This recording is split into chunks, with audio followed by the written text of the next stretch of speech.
বুঝছেন? আপনার হলো প্রথমে ইন্টারনেট কানেকশনটা করতে হবে। ইন্টারনেটটা খুলে জি তারপরে এই যে এইখানে যাবে।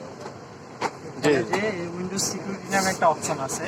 জি এখানে যে ভাইরাস এন্ড জেন্ডার প্রোটেকশন নামে একটা অপশন আছে। জি এটাতে ঢুকে ম্যানেজ সেটিং।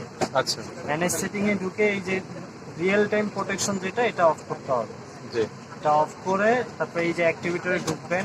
ঢুকে এই ফাইলটাকে রাইট বাটন ক্লিক করে extract here. Hmm extract here করলে এখানে ফাইল আসবে তিনটা। তার থেকে এই যে KMS নামে একটা অপশন আসবে, এটাকে ইনস্টল করে দিতে হবে। জি তারপরে আসবে এই যে এই ফেসটা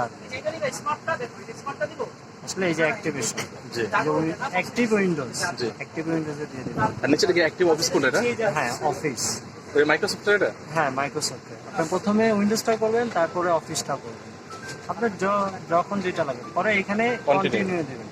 এটা কিন্তু প্রথমবারই আসবে, বারবার আসবে। জি জি এই ফাইলটা প্রথমবারই আসবে।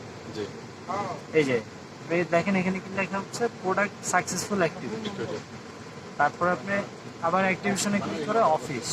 এখন আমি মাইক্রোসফটে কাজ করতেছি হ্যাঁ মাইক্রোসফট আপনার উইন্ডোজ অ্যাক্টিভ হয়ে গেছে, এখন অফিসটা করতে হবে। আর অফিসটা না করে তো সমস্যা নেই যদি চায় জি। কখনো তাইলে করে নিন। Then? এখানে লেখা আছে এই যে প্রোডাক্ট সাকসেসফুল অ্যাক্টিভ, জি কারণ অ্যাক্টিভ হয়ে গেছে। এইভাবে অ্যাক্টিভ করে নিন। হয়ে গেছে না এই একইভাবে করো শুধু নেটটা খুলে নিন হ্যাঁ নেটটা এবং রিয়েল টাইম প্রোটেকশনটা অফ করতে হবে। রিয়েল প্রোটেকশন এখান দেখালেন হ্যাঁ যেটা হ্যাঁ হ্যাঁ virus and gender protection. R